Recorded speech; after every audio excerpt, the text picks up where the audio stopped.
கோராகின் புத்தருக்கு ஒப்புவிக்கப்பட்ட பாட்டாகிய சங்கீதம் என்று எழுதப்பட்டிருந்தது. எழுதினவர்களை குறித்து இதில் சொல்லப்படவில்லை. கர்த்தருடைய பரிசுத்த நாமத்துக்கு சொல்கிறேன். அதில் பார்க்கும்போது தேவன் சிலரை பேர் எழுதுகிறார். இன்னான் இன்னான் இங்கே பிறந்தான் என்று பேர் எழுதுகிறார். எப்படி எழுதுறாரு?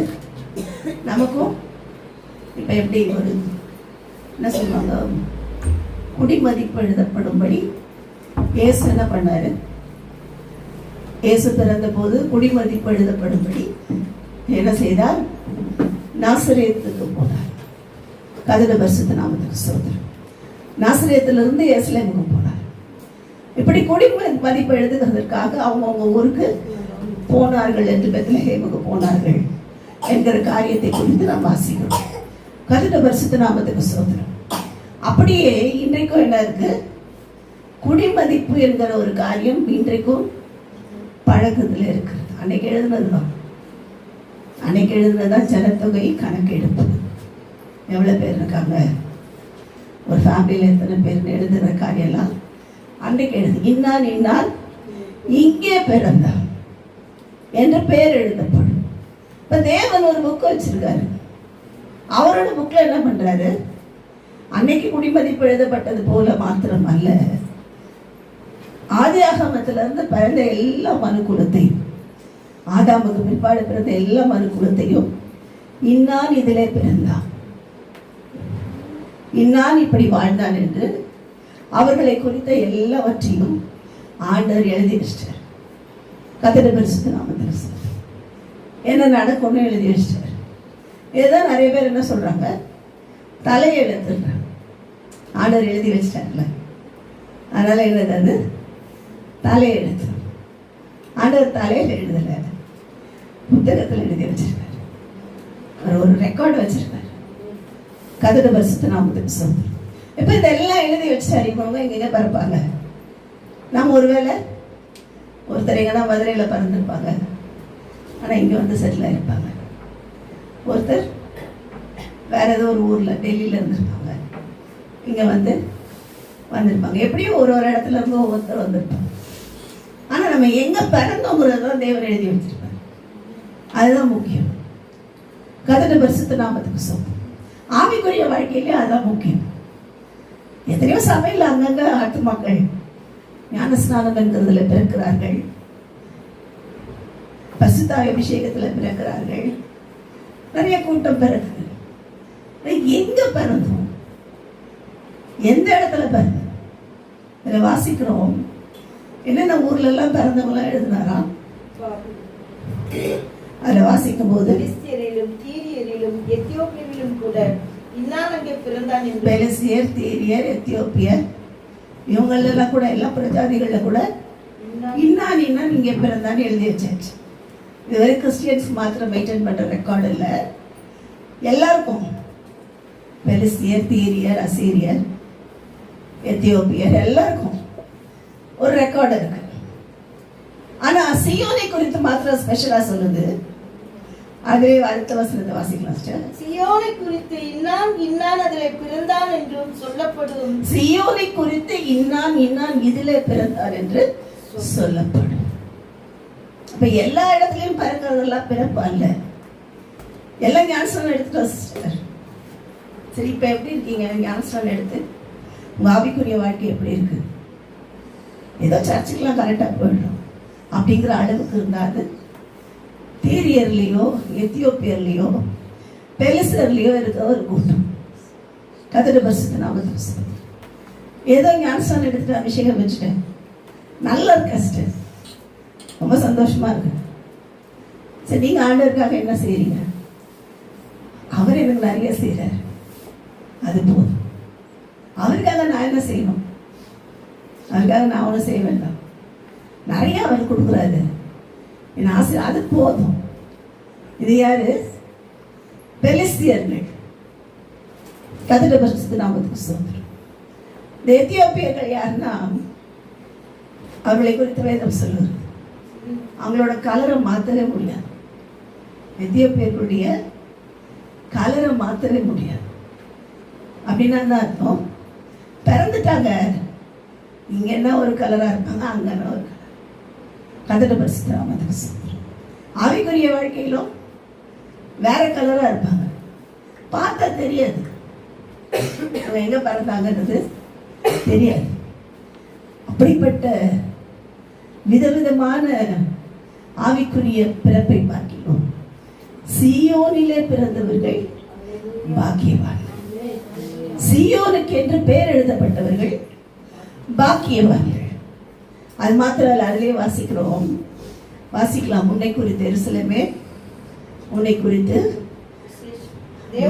நகரமே, உன்னை குறித்து மகிமையான விசேஷங்கள் வசனிக்கப்படும். தேவனுடைய நகரமே, சீயோனே, எருசலேமே, உன்னை குறித்து மகிமையான விசேஷங்கள் வசனிக்கப்படும். நம்ம பேர் எழுதி வச்சுட்டா பத்தாது, என்ன செய்யணும்? மகிமையான விசேஷங்கள் வசனிக்கப்பட வேண்டும். அவங்கதான் சீயோனுக்குன்னு பேர் எழுதப்பட்ட, எல்லாரும் கிடையாது. கர்த்தருடைய பரிசுத்த நாமத்துக்கு ஸ்தோத்திரம். இப்ப இன்னைக்கு நம்முடைய ஆவிக்குரிய வாழ்க்கையில நம்மை குறித்து மகிமையான விசேஷம் என்ன? நம்மை குறித்து என்ன மகிமையான விசேஷம் சொல்லப்பட்டு கொண்டு என்ன சொல்றாங்க? இந்த சிஸ்டர் மாதிரி இல்லை, இந்த பிரதர் மாதிரி இல்லை, அவங்க சபைக்கு போக ஆரம்பிச்சாங்க, அவங்க வாழ்க்கையே மாறிடுச்சுன்னு சொல்றாங்களா? இல்லைன்னா இவங்க நிறைய வசதி ஆயிட்டாங்கன்னு சொல்றாங்க. இந்த சிஸ்டர் மாதிரி பிரதர் மாதிரி இல்லை, ரொம்ப வசதி ஆயிட்டாங்க. ரட்சிக்கப்படுறதுக்கு முன்னாடி கஷ்டப்பட்டாங்க, ரொம்ப வசதி ஆயிட்டாங்க. இது சாட்சியா? ரட்சிக்கப்படுறதுக்கு முன்னாடி பயங்கரமா இருந்தாங்க, சண்டை போடுவாங்க. ஆனா இன்றைக்கு வேற விதமா இருக்கிறாங்க. அவங்க வாழ்க்கையை பார்க்கும்போது அதிசயமா இருக்கிறது, அவங்க பேச்சுக்களை பார்க்கும்போது வித்தியாசமா இருக்கிறது என்று சொல்லுகிறது மகிமையான விசேஷம். நம்ம எவ்வளவு சம்பாதிச்சாலும் பரலோகம் போகாது. வேதம் சொல்லுகிறது, சீயோனுக்குள்ள தீட்டுள்ளது ஒன்றும் அதற்குள் பிரவேசிப்பது இல்லை. எல்லா உலக பொருள் எல்லாம் கொண்டு வருவாங்க, ஒன்னும் பரலோகத்துக்குள்ள போகாது. தீட்டுள்ளது ஒன்னும் உள்ள போகாது இந்த சீயோனுக்குள்ள. இப்ப சீயோனிலே பேர் எழுதப்பட்டவன் வித்தியாசமானவன். கர்த்தருடைய பரிசுத்த நாமத்துக்கு ஸ்தோத்திரம். அவளுடைய வாழ்க்கை எப்படி இருக்கும்? வித்தியாசமா இருக்கும். அவளுடைய நடக்கைகள் வித்தியாசமா இருக்கும், அவளுடைய பேச்சுக்கள் வித்தியாசமா இருக்கும். உலகத்தை குறித்து பார்க்க பயப்படவே மாட்டாங்க. உலக தேவைக்காக ரொம்ப நேரம் ஸ்பெண்ட் பண்ண மாட்டாங்க. தேவையை சொல்லல, தேவன்ட்ட அதையே சொல்லிட்டு இருக்கிறதா தப்பு.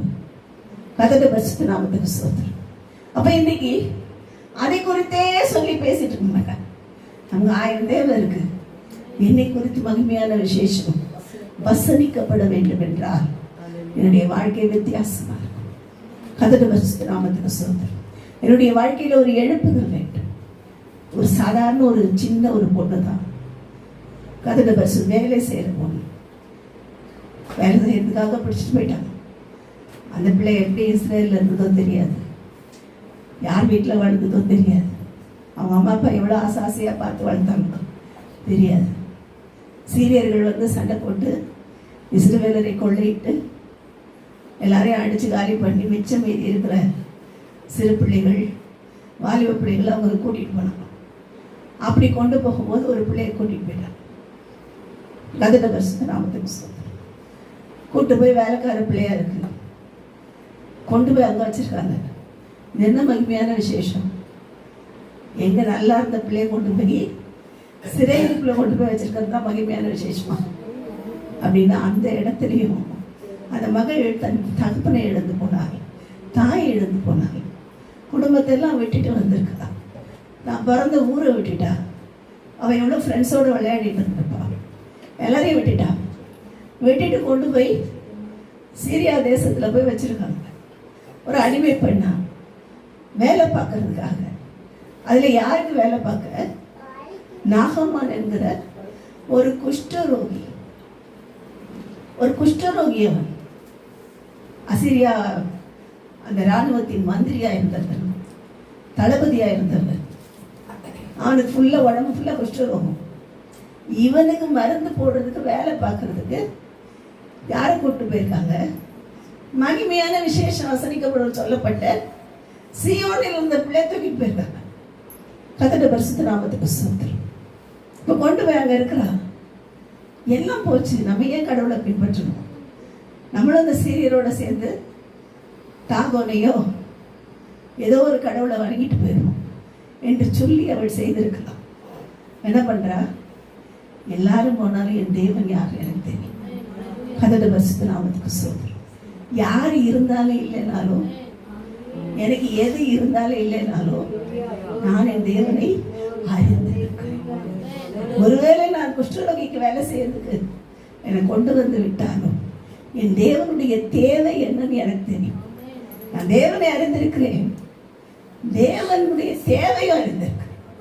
தேவனுக்கு என்ன தேவை? நான் மட்டும் போறா. நீங்க இவ்வளவு கஷ்டப்படுறீங்க குஷ்டரோகத்தில்.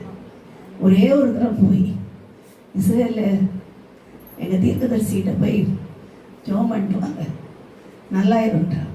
எங்க தேவன் பெரியவர், உங்க குஷ்டரோகத்துக்கு சுகத்தை கொடுப்பார்னு சொல்றான். அவன் அந்த பிள்ளை பேச்சு கேட்டு என்ன செய்யறான்? நம்பி கடந்து போறான். தீர்க்கதரிசிகிட்ட போறோம். அவன் நினைக்கிறான் தீர்க்கதரிசி வந்து நம்மை தொட்டு சுகமாக்கி அற்புதத்தை வெளிவேட்டி வரல. அவனை போய் ஒரு தன்னை முழுக சொல்லி எடுத்துட்டார். ஒரு வார்த்தை கூட வெளியே வந்து பேசல. மந்திரியாச்சு, ஐயோ மந்திரி மந்திரி இல்லை, நீ மந்திரிக்கு என்ன ஒரு மரியாதை. கர்த்தருடைய பரிசுத்த நாமத்துக்கு ஸ்தோத்திரம். தீர்க்கதரிசிகள் என்றால் இவர்கள் தான் தீர்க்கதரிசிகள். எல்லாரும் தீர்க்கதரிசிகள். மந்திரி வந்திருக்காரு, வேலைக்காரன்ட்ட சொல்லியிருந்தார், போப்பா எழுதுறோம் போய் ஒரு தரல கொடுங்க. நாகமானுக்கு எப்படி இருந்தது? டென்ஷன் ஆயிடுச்சு, பயங்கர கோவம். நான் யாரு? ஏதோ வந்து என் மேலே கையை வச்சு எனக்கு ஏதோ மருந்தெல்லாம் போட்டு சுகப்படுத்துவார் பார்த்தா வெளியே கூட வரல. யோர்தானில் போய் முழுங்க. எங்கள் ஊரில் இல்லாத தண்ணி, எங்கள் ஊரில் இல்லாத நதிகளா? எங்களுக்கு எவ்வளோ நதிகள் இருக்குது, நாங்கள் அங்கெல்லாம் போயிருப்போம். இங்கே வந்து முழுக சொல்கிறாரு, திட்டிக்கிட்டே போகிறாரு. கூட இருக்கவங்களாம் சொல்கிறாங்க, ஐயா ஒரு வேலை ஒரு பெரிய வேலை சொல்ல செஞ்சுப்பீங்க, இந்த தண்ணியில் தானே முழுக சொல்கிறாரு, போய் மூழ்கி பாருங்க. 7 தடவை மொழினா அவனுடைய குஷ்டரோகம் இருந்த இடம் தெரியாமல் மறைந்து போனது. ஒரே ஒரு பிள்ளை தேவனை அறிந்திருந்தாள். தேவனுக்கு என்ன தேவை என்று அறிந்திருந்தாள். கர்த்தர் என்ன செய்தார்? ஒரு மந்திரியை ரட்சித்தார். மந்திரி ரட்சித்தார்னு சும்மா இருப்பாரா? கூட இருக்க வேலைக்காரர்களுக்கெல்லாம் தெரியும், எல்லாரையும் ரட்சித்திருப்பார்.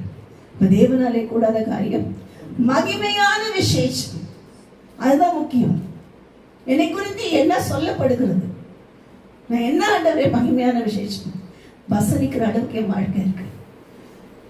கர்த்தருடைய பரிசுத்த நாமத்துக்கு ஸ்தோத்திரம். அப்படி இருந்தால் தான் நம்முடைய ஆவிக்குரிய வாழ்க்கை பூரணப்படும். சீயோனை குறித்து இன்னான் இங்கே பிறந்தான்கிறதல்ல, நம்மை குறித்து மகிமையான விசேஷம் வசனிக்கப்பட வேண்டும். கர்த்தருடைய பரிசுத்த நாமத்துக்கு ஸ்தோத்திரம். வேதத்தில் பார்க்கிறோம், கொண்டு வந்து பிள்ளைய விட்டுட்ட சின்ன பிள்ளைங்கள்லாம் நிறைய சாட்சி. வேதத்தை எடுத்தா சாம்பலை கொண்டு வந்து விட்டாங்க அந்த அம்மா. ஆனால் ஒரு சிறு வயதில் 3 வயது 4 வயது இருக்கும், கொண்டு விட்டாங்க. இப்போ சாம்பல் என்ன செய்கிறாரு? தேவாலயத்தில் இருக்கிற விளக்கு எரியறதுக்கு அதை கிளீன் பண்ணி விளக்கு ஏற்றி குத்து விளக்கு எரிந்து கொண்டு படி பார்த்துட்டு இருப்பார். ஏலி பிரதான ஆசிரியர் அவர் இருக்கிறார். கர்த்தருடைய பரிசுத்த நாமத்துக்கு ஸ்தோத்திரம். அவர் ஒரு பக்கம் இருக்கார். ஆனால் தேவன் யாரோடு பேசுகிறார்? சாமுவேலோடு பேசு. சாமுவேலே சாமுவேலே என்று சொல்லி பெயர் சொல்லி அழைத்தார். படி சின்ன பிள்ளைங்களாம் நினைச்சாதீங்க, கர்த்தர் நம்மோடு பேசுகிறது, நம்ம கூட முகமுகமா பேசுவார். நீங்க படிக்கிறதுக்கு மாத்திரம் இல்லை, ஏதோ ஒரு பெரிய காரியம் செய்யறதுக்கு மாத்திரம் இல்லை, உங்களை கொண்டு பெரிய காரியங்கள் செய்ய உங்களோடு பேசுறதுக்கு நீங்க அவரோட பேசுங்க.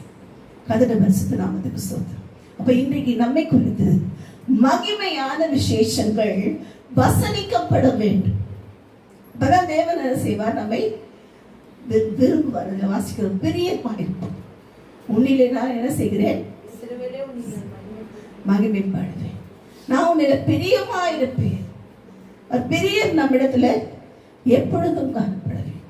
இப்போ சியோனிலே வாசமாக இருக்கிறனா நாளில் நம்ம அர்ப்பணிப்போம். ஆண்டவரே, எங்களை ஒப்பு கொடுக்கிறோம். எங்களோடு நீர் பேசினபடி நாங்கள் மகிமையான விசேஷம் வசனிக்கப்படுகிற ஒரு மகளா, மகிமையான விசேஷம் வசனிக்கப்படுகிற ஒரு மகனாக என்னுடைய வாழ்க்கையை மாற்ற எனக்கு உதவி செய்யும். ஒருவேளை நகமானுக்கு அந்த சிறு பெண்ணை உபயோகப்படுத்துறது போல எங்களுக்கு உண்மை சொல்ல யாரை உபயோகப்படுத்த சித்தமாய், யாருக்கு நான் சுவிசேஷம் சொல்ல சித்தமாக இருக்கிறேன் என்று அர்ப்பணிப்போம். கர்த்தர் பெரிய காரியங்களை செய்வார். அவருடைய நாமம் மாத்திரம் மகிமைப்படட்டும். ஆமென்.